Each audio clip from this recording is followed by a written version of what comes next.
Hello दोस्तों, अपन start करने जा रहे हैं बेनिफिशियल जो इंसेक्ट है एग्रीकल्चर के अंदर, जो आपके सेमेस्टर कोर्स में भी चलते हैं उनके बारे में।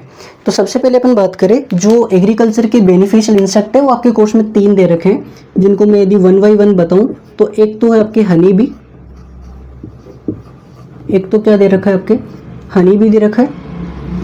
दूसरे यदि मैं बात करूँ तो आपको लेक इंसेक्ट दे रखा है, लेक इंसेक्ट दे रखा है। और थर्ड यदि मैं बात करूं तो थर्ड आपके सिल्क इंसेक्ट दे रखा है, सिल्क इंसेक्ट दे रखे हैं। आपके कोर्स में ये 3 ही इंसेक्ट दे रखे हैं जो बेनिफिशियल इंसेक्ट के कोर्स है एग्रीकल्चर में उनके लिए। तो आज अपन जो फर्स्ट बात करेंगे वो हनी बी की बात करेंगे। हनी बी के बारे में जो भी फैक्ट्स हैं उनको अपन समझेंगे और उनको अपन पढ़ेंगे। तो अपन स्टार्ट करते हैं आज हनी बी के बारे में। अच्छे से इनको समझेंगे, जो भी कॉन्सेप्ट आपके मैं कोशिश करूंगा कि वो आपके क्लियर हो। फिर भी कोई डाउट हो तो आप कमेंट में ज़रूर पूछ लेना। तो स्टार्ट करते हैं। हनी बी, जो हनी बी है इसको आप मधुमक्खी हिंदी में बोलते हैं, हिंदी वाले के लिए मैं बोल दूंगा। तो हनी बी की अपन बात करें, सबसे पहले इंट्रोडक्शन की बात करूँ मैं नॉर्मली कि इंट्रोडक्शन में अपन क्या क्या पढ़ेंगे। इसके इंट्रोडक्शन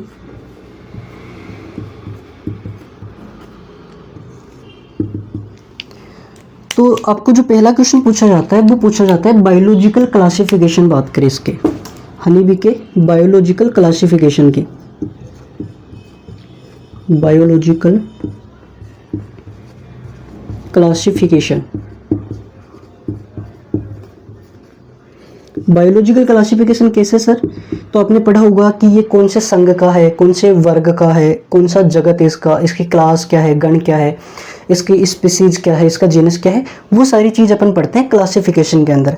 तो इसमें अपन को जो 7 वर्ग दे रखे हैं जिनमें अपन क्लासिफाइड करते हैं, उनकी अपन बात करते हैं वो कौन कौन से। तो उनकी एक छोटी सी ट्रिक है जिसका नाम है KPC ऑफ GS। इससे आपको ये सारे क्लियर हो जाएंगे कि अपन को क्या पढ़ना है। मैं बात करूँ सबसे पहले K, फिर मैं बात करूँ P, फिर मैं बात करूँ C, फिर O, फिर F, फिर G और फिर S। तो सर इनका अर्थ क्या है? तो अपन बात करें, K4 होता है किंगडम। K4 क्या होता है? किंगडम। किंगडम का अर्थ होता है जगत। यदि मैं बता दूं हिंदी में, इसको अपन जगत बोलते हैं। जो मधुमक्खी है वो कौन से किंगडम से बिलोंग करते हैं? तो अपन को पता है ये एनिमल्स है, तो एनिमिलिया के अंदर आ जाएगी। तो एनिमिलिया।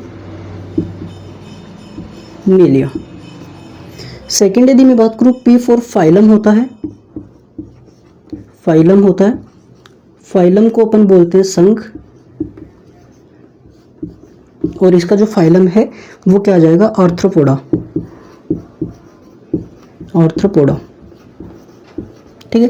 थर्ड यदि मैं बात करूँ, C फॉर क्लास, जिसका वर्ग बोलते हो, और इसकी जो क्लास है वो है इंसेक्टा, क्योंकि इंसेक्ट है तो इंसेक्टा या हेक्सापोडा भी इसको बोल देते हैं, हेक्सापोडा।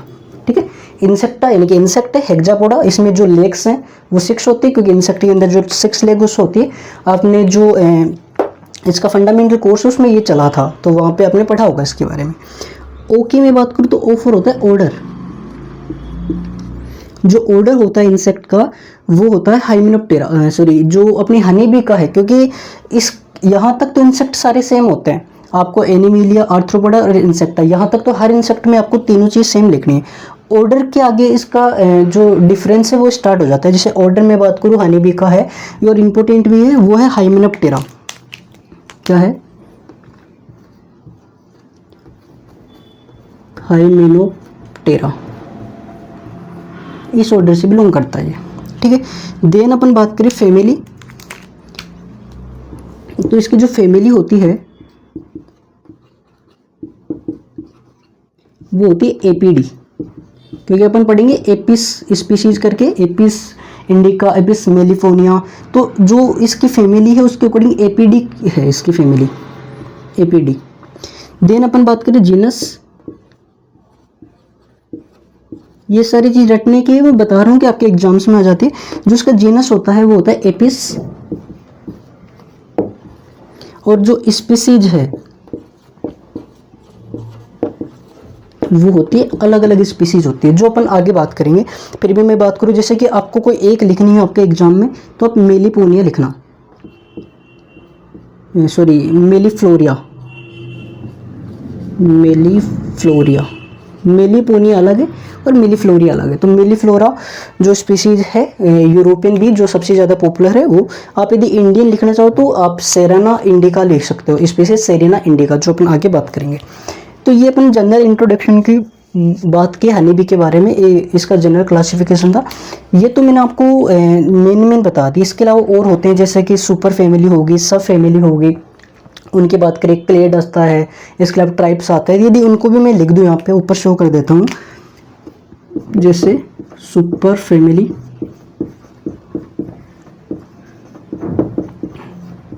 आपको कोई पूछ ले कि हनी बी की सुपर फैमिली क्या होती है, तो एपोइडी, एपोइडी, ठीक है। आपको कोई पूछ ले कि इसकी जो सब फैमिली है, सब फैमिली वो क्या होती है, तो आपको ध्यान रखना एपेनी, एपेनी। आपको कोई पूछ ले कि हनी बी का जो ट्राइब है वो क्या होता है, तो आपको ध्यान रखना एपिनी, एपिनी, ठीक है। और आपको कोई पूछ ले इसका जो क्लेड है वो क्या होता है, तो कोर्बिकुलाटा, कोर्बिकुलाटा। ये आपको यदि याद हो तो कर लेना। ये जो जेआरएफ वगैरह की तैयारी करते हैं इंटो से, जेआरएफ एसआरएफ जो आईसीआरपीजी एग्जाम होता है, उनके लिए वो याद करना कंपलसरी, क्योंकि यहाँ से क्वेश्चन, जैसे कि क्लेड का क्वेश्चन है, कई बार जेआरएफ के एग्जाम में आता है कि हनी बी कौन से क्लेड से है, तो आपको कोर्बिकुलाटा करना पड़ता है। जैसे यहाँ से मैं पूछूँ तो ये ऑर्डर का क्वेश्चन है, ये कई बार एग्जाम में पूछा जाता है, तो ये इंपॉर्टेंट है। तो ये एग्जाम के जो कम्पिटिटिव एग्जाम के पॉइंट ऑफ व्यू से बात करूँ तो मैं ये जो छोटे छोटे टर्म्स है ये ज़्यादा और भी ज़्यादा इंपॉर्टेंट हो जाती है, ठीक है। ये अपने जनरल क्लासिफिकेशन देगा। इसी में अपन और बात करें कुछ हनी बी के बारे में, ये तो आपने कर लिया होगा, आप स्क्रीनशॉट ले सकते हो। नेक्स्ट अपन बात करें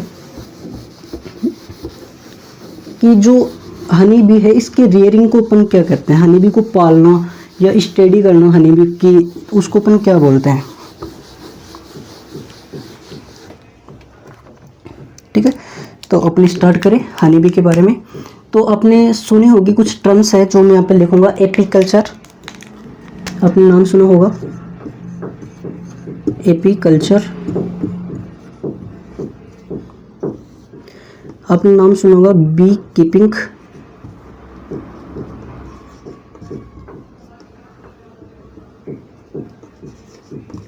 बी कीपिंग। आपने नाम सुना होगा बी कीपर, बी कीपर, ठीक है। इसके अलावा आपने नाम सुना होगा इनकी कॉलोनी या एपियरी, एपियरी, इनके अपन बात करें, ठीक है। सबसे पहले अपने पास दे रखी है एपीकल्चर। एपीकल्चर का मीन्स क्या होता है, मेंटेनेंस करना, maintenance of honey bee by the human in the hive. जो हाइव होते हैं, जो छत्ते होते हैं, उनके अंदर अपन मधुमक्खी को आर्टिफिशियली यदि रियर कर रहे हैं, उनको पाल रहे हैं, तो उसको अपन क्या बोलते हैं, एपीकल्चर। यदि मैं इसको लिखना चाहूँ तो यहाँ पे, तो मेंटेनेंस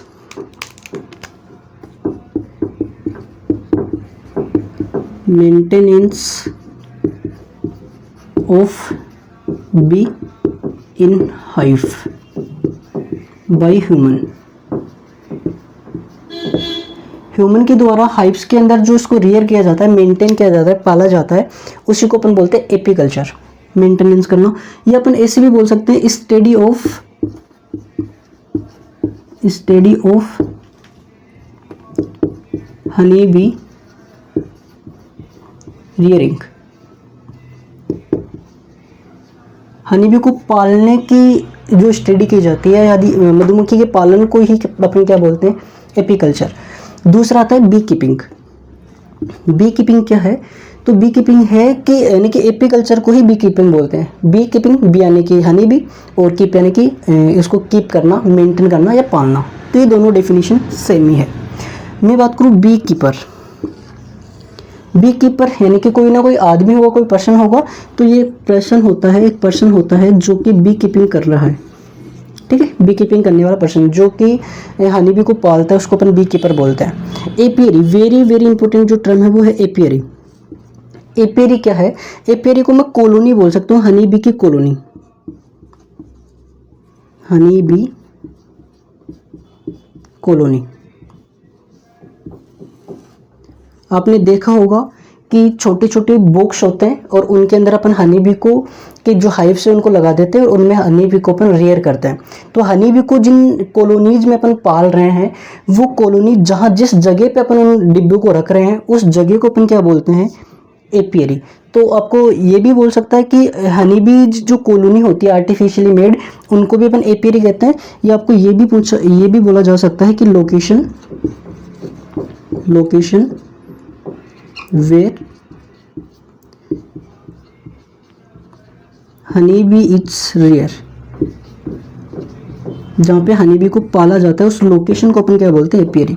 सबसे मोस्ट इंपॉर्टेंट जो क्वेश्चन है वो यहाँ पे ये पूछा जाता है, जो एक बॉक्स होता है जिसको भी अपन एपियरी बोलते हैं, जहाँ पे उसको अपन पाल रहे हैं, उस बॉक्स का या एपियरी का जो टेम्परेचर है वो क्या होता है?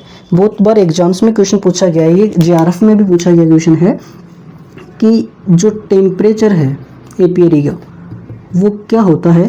तो ध्यान रखना, एपियरी का जो टेम्परेचर है वो 33 to 36 डिग्री सेंटीग्रेड अपन को मेंटेन करके रखना पड़ता है, जिससे हनी बी जो है, हनी बी के लिए जो सूटेबल टेम्परेचर है वो 33 to 36 डिग्री जो सेंटीग्रेड है वो माना जाता है। तो ये टेम्परेचर आपको रखना है इसमें। तो ये अपन ने बात की। इसके अलावा मैं दो और पॉइंट बात करूँ प्रोडक्शन को लेके। हनी बी का जो प्रोडक्शन है, ये इंट्रोडक्शन की बात कर रहे हैं, उसके बाद अपन थोड़े मॉर्फोलॉजिकल कैरेक्टर देखेंगे। तो प्रोडक्शन की मैं बात करूं तो वर्ल्ड के अंदर सबसे ज़्यादा प्रोडक्शन कहाँ होता है, और इंडिया में अपन बात करें इंडिया की कौन सी रैंक है? तो वर्ल्ड के अंदर फिर अपन बात करेंगे इंडिया के अंदर, ठीक है। तो वर्ल्ड के अंदर जो हनी बी है, जो हनी प्रोडक्शन है वो सबसे ज़्यादा कहाँ पे होता है? तो आपको ध्यान रखना है चाइना। चाइना के अंदर सबसे ज़्यादा हनी का प्रोडक्शन हो, चीन के अंदर।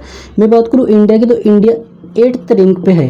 इंडिया की जो रैंक है वो 8वीं रैंक है, 8th रैंक के ऊपर इंडिया आता है हनी प्रोडक्शन के मामले में। और आपको कोई पूछे कि इंडिया में हाईएस्ट कौन है, यानी कि इंडिया में जो फर्स्ट है वो कौन है, तो तमिलनाडु। इंडिया में जो सबसे ज़्यादा है वो करंट डाटा के अकॉर्डिंग तमिलनाडु है। आपको कुछ जगह हिमाचल प्रदेश, जम्मू कश्मीर वाला जो एरिया है वो भी इसमें देखने को मिलेगा, बट अभी जो करंट डाटा के अकॉर्डिंग जो मेरे को मिला है वो क्या है, इसका तमिलनाडु है, ठीक है। देन अपन इसके अलावा अपन बात करें राजस्थान के अंदर जो हनी बी से रिगार्डिंग एक इंस्टीट्यूट है जो कोटा के अंदर है, और अपने चित्तौड़, उदयपुर जो ये एरिया है साउथर्न राजस्थान, इस साइड में हनी का प्रोडक्शन भी थोड़ा ज़्यादा होता है, ठीक है। तो आपको अपने हनी बी के रिगार्डिंग कोई अपन को पूछे इंस्टीट्यूट अपने राजस्थान के अंदर कहाँ पे है, तो आपको कहाँ करना है, कोटा करना है। ये आपको समझ में आ गया होगा। इसके अलावा मैं दो क्वेश्चन और बात करूँ, मैं फादर्स की बात करना चाहूँगा। यहाँ पे आप देख लेना इसको। जो फादर है, किसके फादर? मॉडर्न बी कीपिंग के। मॉडर्न बी कीपिंग के जो फादर है इंडिया में कौन है, वर्ल्ड में कौन है? मैं पहले बात करूँ वर्ल्ड में और फिर मैं बात करूँगा इंडिया के अंदर, ठीक है। तो अपन जो वर्ल्ड के अंदर जो फादर है वो है लेंग स्टोन। लेंग स्टोन करके एक साइंटिस्ट है जो वर्ल्ड में फादर है। और इंडिया के में अगर फादर की बात करूँ तो डॉक्टर A.S.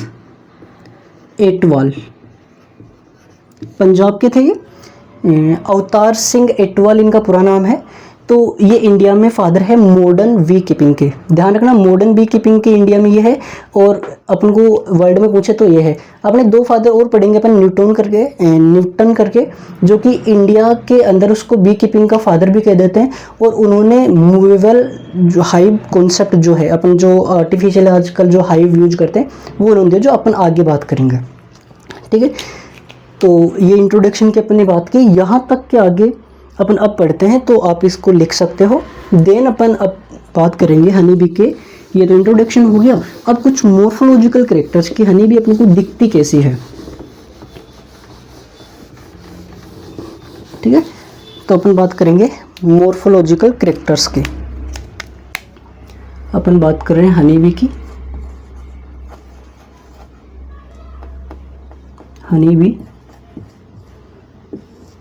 हनी बी के अपन क्या पढ़ेंगे, morphology. Very very important question यहाँ से बनते हैं, और जो आपके मॉर्फोलॉजी के चैप्टर है वहाँ से भी ये क्वेश्चन टच करते हैं। तो मैंने इसको अलग अलग सोर्स से उठाया है यहाँ पे, तो आप इसको अच्छे से पढ़ना। मॉर्फोलॉजी ऑफ हनी बी, इसमें अपन क्या बात करेंगे। सबसे पहले यदि मैं आपको रिवाइज थोड़ा का पीछे का जो रिवाइज करवाऊँ, तो आपने पढ़ा होगा कि जो इंसेक्ट होता है, तो उसमें एक मैं हल्का सा डायग्राम बनाने की कोशिश कर रहा हूँ। ये सेकंड पार्ट, ये थर्ड पार्ट। आपने ऐसे इंसेक्ट देखे होंगे, ये और ये इसके एंटीने बन गए। ये इसका हेड वाला पोर्शन है, इसमें ये इसके तीन जो पार्ट दिख रहे हैं, ये इसका थोरेक्स है। देन अपन बात करेंगे तो ये जो है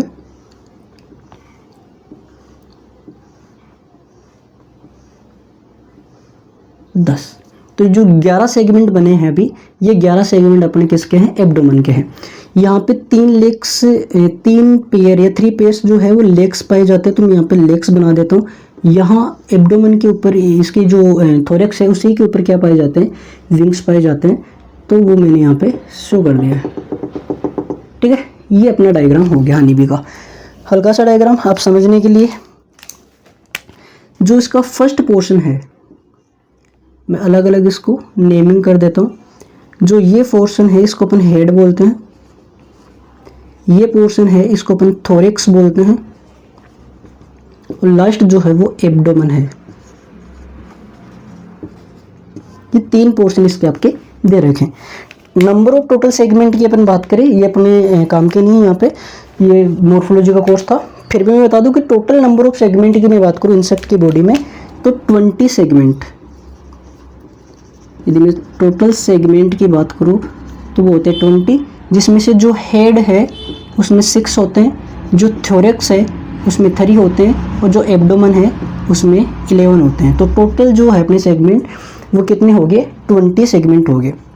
अपन हनी बी के बारे में बात करें, इसका ये हेड है, ये थोरेक्स है, और ये इसका एब्डोमेन है। अब अपन एक एक के बारे में देखते हैं। सबसे पहले मैं बात करूं इसके हेड के बारे में। हेड के मॉर्फोलॉजी की मैं बारे में बात करूँ, सबसे पहले कि जो हेड है वो बॉडी के साथ कैसे अटैच होता है, किस एंगल पे अटैच होता है, उसके अकॉर्डिंग मैं बात करूँ तो जो हनी बी का हेड है वो हाइपोगनेथस टाइप का होता है। कैसा होता है,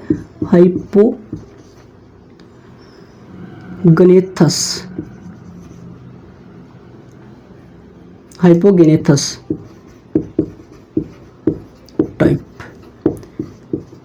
हाइपोगनेथस क्या होता है कि जो हेड है वो इसके पूरी बॉडी के 90 डिग्री एंगल पे या राइट एंगल पे लगा होता है। जैसे कि मैं बात करूं, जैसे ये इसकी पूरी बॉडी है हॉरिजॉन्टली, और इसके वेंट्रली ऐसे क्या लगा होता है, इसका हेड कुछ ऐसे टाइप का होता है, आपने यदि हनी बी को अच्छे से देखा हो तो। और यहाँ पे इसके माउथ पार्ट होते हैं ऐसे, तो पूरी बॉडी के ये 90 डिग्री एंगल पे लगा होता है, उस टाइप को अपन क्या बोलते हैं, हाइपोगनेथस। इसके अलावा अपने प्रोगोनेथस, ओपिस्थोगनेथस टाइप के भी माउथ हेड पड़े होंगे, जो अलग अलग इंसेक्ट्स में होते हैं। जो मॉर्फोलॉजी का पोर्शन है अपन वहाँ पे कवर करेंगे। यहाँ मैं बात करूँ तो यहाँ पे थोड़ा सा मैं हिंट के लिए लिख देता हूँ, 90 डिग्री एंगल टू बॉडी के 90 डिग्री एंगल पे लगा होता है, ये आपको ध्यान रखना है। देन अपन बात करें इसमें एंटीने पाए जाते हैं। तो यहाँ पे मैं बात करूँ एंटीना, हेड के ऊपर ही है, अपने हेड में ही चल रहे हैं। तो हेड के ऊपर एंटीना होते हैं, तो यहाँ पे मैं एंटीना की बात करूँ, ये एंटीनी बोलते हैं उसको ऑफ। जो एंटीनी होती है वो जेनिकुलेटेड टाइप की होती है। अलग अलग आपने मॉडिफिकेशन पढ़े होंगे, जिनमें से जेनिकुलेटेड जो टाइप है, जेनिकुलेट टाइप, तो इसमें जो एंटीनी है इसकी वो कैसी होती है, जेनिकुलेट टाइप की होती है। जेनिकुलेट टाइप का मीन्स होता है कि इसमें एक बेंड होता है और अपनी जो कोहनी है उस टाइप से ये होती है, उसको बोलते हैं जेनिकुलेट टाइप की एंटीना।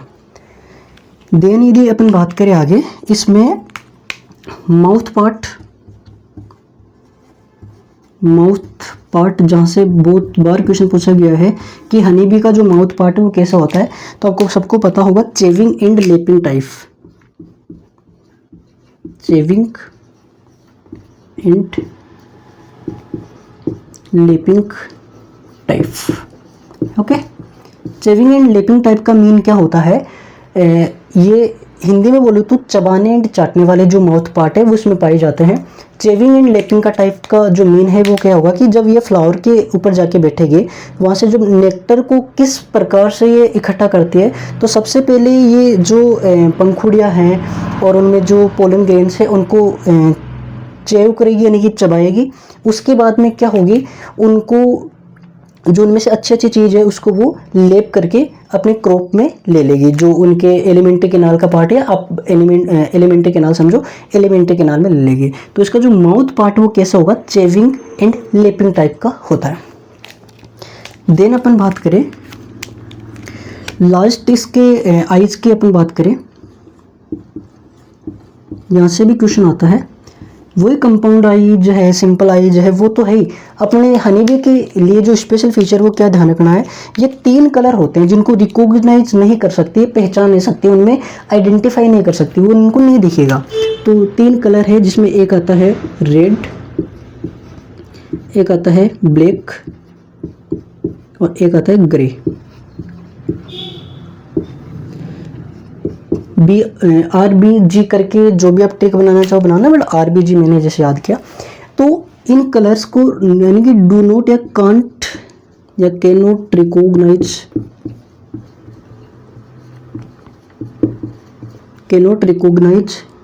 दीज कलर्स या दीज कलर्स, इन कलर्स को ये रिकॉग्नाइज करने में सक्षम नहीं है, ठीक है, शुद्ध हिंदी में। तो ये इनको रिकॉग्नाइज नहीं कर सकती। ये तो हो गया अपने हेड के बारे में। अब अपन बात करें इसके थोरैक्स रीजन के बारे में। तो सेकंड अपन ले लेते हैं थोरैक्स को। जो हनीबी का थोरैक्स है उसकी अपन बात करें तो देखो थोरैक्स के ऊपर क्या क्या है, आपको क्या दिख रहा है, एक तो अपन को लेग्स दिख रही है, ये क्या है लेग्स, और ये क्या है विंग्स, और ये दोनों ही लोकोमोशन में हेल्प करते हैं। इसलिए थोरैक्स को किसी भी इंसेक्ट में हो लोकोमोटरी सेंटर बोलते हैं, किसी भी इंसेक्ट में उसके थोरैक्स को। तो आपको कोई पूछ लेगी लोकोमोटरी जो सेंटर वो क्या होता है, तो थोरैक्स होता है। जो विंग्स है, वैसे तो अपने डायग्राम यहाँ ऐसे लगा दिया, मैं थोड़ा यहाँ लगाऊंगा इसको।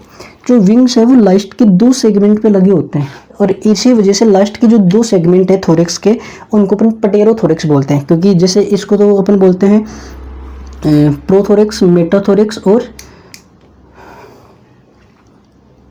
और लास्ट वाला जो सेगमेंट है, लास्ट सेगमेंट जो है वो आ गया प्रो, मेटा और हाइंड करके अपन बोलते हैं उसको, या जो अदर नाम है वो। तो जो लास्ट की 2 सेगमेंट है इनको अपन बोलते हैं पटेरोथोरैक्स,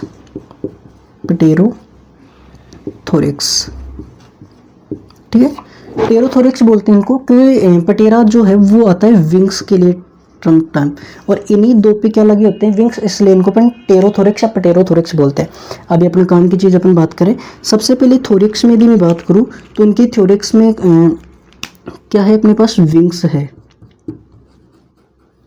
ठीक है। तो जो विंग है वो किस टाइप के विंग्स होते हैं, अपने अलग अलग प्रकार के मॉडिफिकेशन पढ़े हैं, जिसमें से जो मेम्ब्रेनस टाइप है,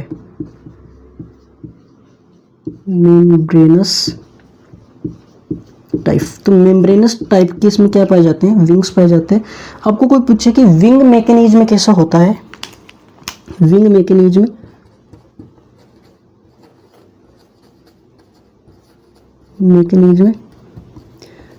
विंग मैकेनिज्म का अर्थ क्या होता है, सबसे पहले अपन बात करें तो जब उड़ान भरती है, फ्लाइंग करती है कोई भी हनी भी, तो उसमें जो विंग्स है उनका मूवमेंट कैसे होता है, और वो एक दूसरे से जो विंग्स है, जैसे अपर जो फोर विंग्स और हाइंड विंग्स है, वो कैसे एक दूसरे से कनेक्ट होते हैं, उस चीज़ को बोलते हैं विंग मैकेनिज्म। जो मॉर्फोलॉजी का पोर्शन था, यहाँ पर बात करेंगे कि ह्यूमुलेटिव टाइप या ह्यूमुलेट टाइप का क्या होता है इसमें विंग मैकेनिज्म। ह्यूमुलेट टाइप का क्या होता है इसमें विंग मैकेनिज्म पाया जाता है। ये तो अपन ने बात की, इसका आप स्क्रीनशॉट लो, जब तक अपन दूसरी बात करते हैं इसमें लेग्स के बारे में।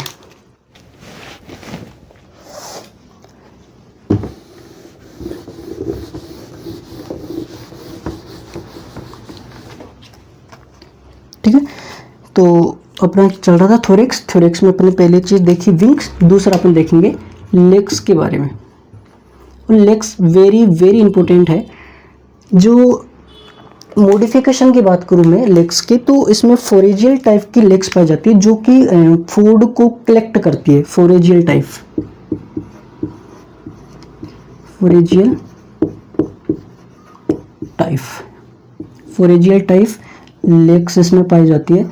बोले तो फूड कलेक्टिव, कौन सी लेग्स है? Food collective legs, collective legs, यानी कि इनका जो यूज है वो खाने को इकट्ठा करने के लिए, खाना लाने के लिए लेग्स का यूज़ करते हैं। तो फूड कलेक्टिव, क्योंकि आपको पता होगा पोलन बास्केट और पोलन ब्रश जो है वो इनके लेग्स में पाए जाते हैं, जिनके द्वारा पोलन्स को, नेक्टर्स को क्या करते हैं, इकट्ठा करके अपने फूड के रूप में यूज कर लेते हैं। इसलिए अपन इनको फोरेजियल लेग्स या फूड कलेक्टिव, ये तो इसका कॉमन नाम हो गया, इसका साइंटिफिक नाम हो गया फोरेजियल टाइप की लेग्स। अब 3 लेग्स है, आगे वाली four leg, mid leg, hind leg, यानी कि अग्र पाँव हिंदी में, मध्य पाँव और पश्चे पाँव। तो 3 टाइप के लेग है, तीनों के बारे में अपन थोड़े थोड़े जानेंगे। सबसे पहले यदि मैं बात करूँ फोर लेग्स के बारे में, फोर लेग्स, अग्र पाँव के बारे में, तो ये जो लेग्स आपने देखा होगा, जब भी आप हनी बी को बैठे हुए देखते हो तो ये अपने आगे वाले जो पाँव है इनको ये सर पे खुजराती रहती है, सर को साफ करने में इसका यूज करती रहती है। तो इनका जो यूज है वो क्लीनिंग में आता है। और किसको साफ करती है? मेनली एंटीना को क्लीन करती है। एंटीना जो है कम्युनिकेशन का काम करता है, उसको क्लीन करती है। तो अपन बात करें फोर लेग का जो काम है वो है antennae, antennae cleaning. Antenna cleaning का कार्य कौन करता है? फोर लेग्स करते हैं। इसका इतना ही क्वेश्चन बनता है। देन अपन बात करें मिड लेग, दूसरा क्या है? मिडिल लेग या मिड लेग, मिडिल लेग्स। जो मिडिल लेग्स है, ये वाली जो लेग्स है, इनके यदि मैं बात करूं तो इनके अंदर पोलन ब्रश पाया जाता है। क्या पाया जाता है? Pollen brush. तो एक तो ये फैक्ट आपको ध्यान रखना है, पोलन ब्रश प्रेजेंट होता है इसके पास में। प्लस INT लगा रहा है यानी कि प्रेजेंट है, और माइनस INT लगाऊं तो उसका मीन होता है नेगेटिव। मेरे जो ये कीवर्ड्स है जो आपको बता दूं मैं, तो पोलन ब्रश इसके अंदर प्रेजेंट होता है। इस वजह से इसको अपन scopa, scopa, it is also called scopa. Mid leg is also called scopa because presence of pollen brush. Pollen brush उपस्थित होने की वजह से अपन इन मिडिल लेग्स को स्कोपा भी कह देते हैं। ठीक है। इसके अलावा एक मोस्ट इंपॉर्टेंट जो इसका कार्य है वो होता है wax picking. Sorry, wax picking क्या होता है? तो आपको मैं बता दूं कि जो मेन प्रोडक्ट होता है हनी बी का वो वेक्स ही होता है, क्योंकि वेक्स इसके एब्डोमेन के 4, 5, 6 और 7th जो सेगमेंट है उनके अंदर वेक्स ग्लैंड पाई जाती है, जिसके द्वारा सिक्रेट की जाती है। तो वेक्स का जो यूज है वो हनी अपनी हाइव यानी कि छत्ते को बनाने के लिए करती है। होता क्या है, जो मैं ये भी लिख देता हूँ यहाँ पे, थोड़ा सा आपको याद रहेगा। Wax gland 4 to 7th abdomen segment, 4 इसमें क्या होता है, जब हनी बी वैक्स का सिक्रेशन करती है, वैसे मैं नॉर्मली बता दूं कि हनी बी के अंदर जो वर्कर्स होते हैं केवल उन्हीं के पास में क्या पाई जाती है, वैक्स ग्लैंड पाई जाती है। तो वैक्स वहाँ से सिक्रेट होगा, हनी बी क्या करेगी, उसको वहाँ से पिक करेगी। मिडिल लेग में पिक करने का अर्थ होता है उसको अलग करना, तो एब्डोमेन को वो पीछे करेगी, मिडिल लेग में जाएगी, मिडिल लेग से वो पिक कर लेगी, उसको वैक्स को उठा लेगी और वहाँ से अपने यानी कि माउथ पार्ट में उसको एंटर करेगी। और माउथ पार्ट में एंटर करके क्या करेगी, उसको वो अभी अपनी बात की चेविंग करने का काम करेगी, उसको चबाएगी, वो चबा के उसको सॉफ्ट करेगी, क्योंकि माउथ में एंजाइम्स होते हैं जिससे वो सॉफ्ट हो जाएंगे। और सॉफ्ट होने के बाद में उसका यूज़ करेंगी जैसे कि छत्ते की मरम्मत करने के लिए, रिपेयरिंग करने के लिए, जहाँ पे छेद हो रहा है या कोई पोर हो गया उसको भरने के लिए, साथ में न्यू हाइव फॉर्मेशन के लिए।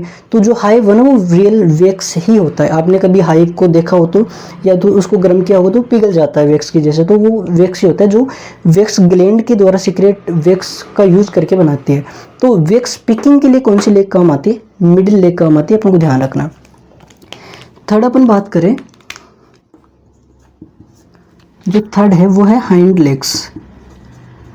हाइंड लेग्स जो सबसे लास्ट वाली लेग्स है वो होती है हाइंड लेग्स। ये आपको दे रखी होगी यहाँ पे, ये लास्ट वाली। तो जो हाइंड लेग्स है वो होती है, इसके पास में पोलन बास्केट, पोलन बास्केट यहाँ पे प्रेजेंट होती है। पोलन बास्केट जो प्रेजेंट है, तो ये पोलन बास्केट से क्या करती है, जो पोलन है, पोलन कलेक्शन या पोलन को कलेक्ट करती है इसके द्वारा ये। क्योंकि जब हनी भी किसी फ्लावर पे जाके बैठती है, आपने सुना होगा, और ये इम्पोर्टेंट भी है कि हनी भी है वो टोटल पोलिनेशन का 80 to 90% जो पोलिनेशन है वो अकेली हनी भी करती है। इसलिए कहा गया है, किसी साइंटिस्ट ने कहा कि यदि हनी भी इस पृथ्वी से ख़त्म हो जाए ना, तो ह्यूमन जो स्पीसीज है वो 3-4 साल से ज़्यादा जीवित नहीं रह सकती पृथ्वी के ऊपर। क्योंकि जो भी अपन को फूड मिल रहा है वो पोलिनेशन के आफ्टर जो फर्टिलाइजेशन होता है उसी से तो फूड बन रहा है, फल बन रहा है, जो भी अपन खा रहे हैं। तो हनी भी यदि खत्म हो जाएगी तो 80 to 90% पोलिनेशन ही नहीं होगा, तो अपन को क्या मिलेगा, लगभग 10 to 20% फूड ही मिलेगा, जिसके द्वारा अपन जो यानी कि आपूर्ति में कम रहेगा, जो फुलफिल नहीं कर पाएगा नीड को। तो जो हनी बी है उसके अंदर पोलन बास्केट होती है जिसके द्वारा वो पोलन्स को कलेक्ट करती है।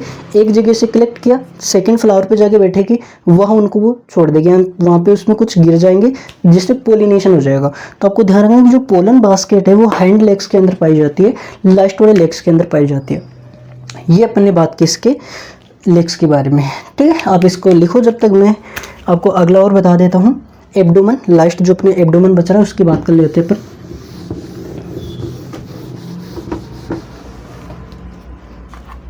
तो जो लास्ट है एब्डोमेन, एब्डोमेन, ठीक है। एब्डोमेन जो सबसे लास्ट में है, इसमें आपको क्या ध्यान रखना है कि एब्डोमेन के अंदर दो चीज़ ध्यान रखनी है आपको। एक तो एब्डोमेन के पास में पाई जाती है वैक्स ग्लैंड, और एक पाया जाता है स्टिंक, जिसको आप डंक बोलते हो हिंदी में, स्टिंक्स पाए जाते हैं। वैक्स ग्लैंड की अभी मैंने बात की कि जो 4 to 7th सेगमेंट है वो तो होता है वैक्स ग्लैंड। स्टिंक्स में बात करूँ तो ये क्वेश्चन बहुत बार एग्जाम में पूछा जाता है कि स्टिंक्स कहाँ होता है। आपको शायद पता भी होगा, या बहुत सारे ऐसे भी स्टूडेंट हैं जिनको पता नहीं है, उनको लगता है कि जो डंक है, जो स्टिंग्स है वो उसके माउथ में पाया जाता है, माउथ पार्ट में नहीं। जो स्टिंग्स है वो पाए जाते हैं एब्डोमेन के अंदर। और एब्डोमेन का भी कौन सा सेगमेंट है, आपको कोई पूछे तो लास्ट सेगमेंट, लास्ट सेगमेंट। और ये लास्ट जो सेगमेंट होता है एब्डोमेन का वो होता है ओविपोजिटर, क्योंकि जो स्टिंग्स है वो ओविपोजिटर का ही मॉडिफिकेशन है। तो ये है मॉडिफाइड ओविपोजिटर, अब आपके क्वेश्चन आ रहा होगा कि सर ओविपोजिटर क्या है। ओविपोजिटर क्या है कि जो जिसके थ्रू अंडे देगी, ओविपोजिटर क्योंकि ओवीवेरस ओवीपेरस का अपन नाम सुना होगा कि जिसके थ्रू अंडे देने वाले प्राणी, तो इंसेक्ट तो अंडे देते हैं, तो अंडे देने के लिए जो स्पेशल स्ट्रक्चर होती है उसको ओविपोजिटर बोलते हैं। जैसे कि इंसेक्ट का ये एब्डोमेन है, ये एब्डोमेन है, तो यहाँ से इंसेक्ट अंडे देगी, तो इस वाले पोर्शन को ओविपोजिटर बोलते हैं। जो कि जैसे मैं टिड्डे में आपने इसको स्पेस देखा होगा कि वो सॉइल के अंदर एंटर करके वहाँ से एग दे देती है, तो ओविपोजिटर का होता है जहाँ से अंडे देती है। अब इसमें क्या होता है, हनी बी के जो वर्कर के केस में इस पर मैं बात करूँ, ओविपोजिटर कन्वर्ट हो जाता है किसके अंदर, स्टिंग के अंदर। तो ये क्वेश्चन पूछा जाता है एग्जाम में कि जो हनी बी का स्टिंग है वो किसका मॉडिफिकेशन है, तो ये मॉडिफिकेशन है ओविपोजिटर का, ये अपन को ध्यान रखना है। ठीक है, ये अपन ने मॉर्फोलॉजी की बात कर ली। और इसके अलावा अपन बात करें मेटामॉर्फोसिस के बारे में। हनी बी का अंदर जो मेटामॉर्फोसिस है वो किस टाइप की होती है, तो आज की क्लास का लास्ट टॉपिक अपन बात कर लेते हैं, मेटामॉर्फोसिस। मेटामॉर्फोसिस,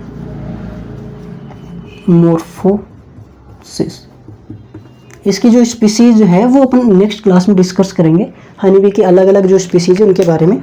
आज अपन बात कर ले पहले मेटामॉर्फोसिस के बारे में। ओके, मेटामॉर्फोसिस क्या है, तो जो अलग अलग स्टेज आती है, एडल्ट जो एग देती है कोई फीमेल, उस एग देने के बाद में एडल्ट में कन्वर्ट होती है, तो एग टू एडल्ट तक जाने की जो प्रोसेस है, जिसमें अलग अलग आप स्टेज देखते हो, जैसे लार्वा आता है, प्यूपा आता है, फिर जाके एडल्ट बनती है, इसके बीच में अलग अलग मोल्टिंग भी होती है, जो इसी टॉपिक में अपन थोड़ा सा देख लेंगे। तो ये सारी जो प्रोसेस है, जो कन्वर्जन हो रहा है, ड्रामेटिक चेंज हो रहा है, जैसे अंडा कुछ अलग दिखता है, लार्वा कुछ अलग दिखता है, प्यूपा बन के फिर एडल्ट बनेगा तो कुछ अलग दिखेगा, तो वो जो प्रोसेस है उसको अपन मेटामॉर्फोसिस बोलते हैं। तो मेटामॉर्फोसिस अलग अलग टाइप के, हनी बी की अपन बात करें तो हनी बी के अंदर कंप्लीट मेटामॉर्फोसिस पाई जाती है, कंप्लीट मेटामॉर्फोसिस। कंप्लीट मेटामॉर्फोसिस का अर्थ क्या होता है कि इसकी लाइफ स्टेज में 4 स्टेज आएगी, जो कि, और कंप्लीटली मेटामॉर्फोसिस का अर्थ है कि हर स्टेज में अपन को कुछ ना कुछ चेंज दिखेगा। ठीक है, जैसे मैं बात करूँ कंप्लीट मेटामॉर्फोसिस में पहले एग स्टेज आती है, एग से फिर लार्वा बनता है, लार्वे से फिर प्यूपा जो कि इसकी इनएक्टिव स्टेज है, और इसके बाद में प्यूपेशन बोलते हैं जिसको, इसके बाद में ये एडल्ट में कन्वर्ट हो जाएगा। तो जो 4 स्टेजेस जो आती है लाइफ की, इनको अपन बोलते हैं कंप्लीट मेटामॉर्फोसिस, कि लाइफ की 4 स्टेज आ रही। अब जब मेटामॉर्फोसिस होता है तो लार्वा मोल्ट करता है, और तब जाके वो किस में चेंज होता है, एडल्ट में। मोल्ट का अर्थ होता है ओल्ड क्यूटिकल को रिमूव करना, सेड आउट करना, हटाना, अपनी त्वचा के ऊपर जो ओल्ड क्यूटिकल उसको हटाना और नई क्यूटिकल का फॉर्मेशन करना, इस प्रोसेस को मोल्टिंग बोलते हैं। और ये अपन इसको मोल्टिंग प्रोसेस बोलते हैं, मोल्ट बोलते हैं इसको अपन। जब भी मोल्टिंग को इंसेक्ट करता है, जैसे मैं बात करूँ, ये पहले तो मैं बात करूँ कि कितनी मोल्टिंग होती है इसके केस में, अपन इसकी मोल्टिंग को भी देख लेते हैं। तो टोटल 7 यानी कि 7th टाइम मोल्टिंग करता है कौन, अपना हनी बी। जिसमें मैं बात करूं कि जिसका लार्वा है, ये लार्वा जब प्यूपा तक जाएगा, लार्वा इसका प्यूपा जाएगा, तो लार्वे से लार्वा प्यूपेन में जाने से पहले की जो स्टेज है, तो उससे पहले वो 5 टाइम्स क्या करता है, मोल्टिंग। जब लार्वा है और प्यूपा बनने से पहले, जब ये प्यूपा बन जाएगा और प्यूपा बन के एडल्ट के रूप में इमर्ज होने की कोशिश करेगा, तो प्यूपा स्टेज में जाएगा, उससे पहले 1 मोल्टिंग करेगा 1 टाइम, और ये प्यूपा से जब एडल्ट बनेगा तो उस टाइम पर एक और मोल्टिंग करेगा 1 टाइम। तो टोटल ये 7 टाइम मोल्टिंग हो रही होगी। नहीं समझे, बताता हूँ कि जब लार्वा है, ये लार्वा 5 बार मोल्टिंग कर लेगा, यानी कि 5 बार अपनी ओल्ड क्यूटिकल को उठाएगा और न्यू क्यूटिकल फॉर्म कर लेगा। 5 बार इसने काम कर लिया ये। अब ये 6वीं बार जब करेगा, तो ये 6वीं बार करते ही किस में चला जाएगा, यानी कि जब भी मोल्टिंग करता है, मोल्टिंग के बाद में न्यू इंसेक्ट बनता है, उसको बोलते हैं इंस्टार। तो 5 बार तो इंस्टार बनाएगा, बट 6वीं टाइम जब करेगा तो ये प्यूपेशन में चला जाएगा, प्यूपा पेरियड में चला जाएगा। तो एक बार करने के बाद फिर यानी कि 6वीं बार जो मोल्टिंग करा उसमें वो प्यूपे में चला गया। अब प्यूपा से बाहर निकलेगा तो वो अंदर जो मोल्टिंग की उसके बाद में जो ये बनेगा तो वो एडल्ट में चला जाएगा। तो ये इस प्रकार से टोटल 7th बार क्या करता है, 7 टाइम क्या करता है, मोल्टिंग करता है। ठीक है, ये अपने हनी बी के इंट्रोडक्शन को आज देखा। नेक्स्ट क्लास में अपन बात करेंगे हनी बी की डिफरेंट जो स्पीशीज़ है, जैसे आपने इंडियन स्पीशीज़, यूरोपियन पढ़ी होगी, रोक बी पढ़ी होगी, लिटिल बी पढ़ी होगी, डामर जो बी पढ़ी होगी, इनके बारे में अपन बात करेंगे। देन इसमें सेक्स डिटर्मिनेशन कैसे करते हैं, जैसे मेल जो है वो अनफर्टाइल एग से बन रहा है, फीमेल जो है वो फर्टाइल एग से बन रही है, वर्कर कैसे बना, क्वीन कैसे बना, जो ये अलग अलग इसकी सोशलिटी है बात करें तो उनकी भी अपन बात करेंगे। देन इसकी टर्मिनोलॉजी और डिजीज़ वगैरह बात करके इसको ख़त्म करेंगे। ठीक है, आज के लिए थैंक यू।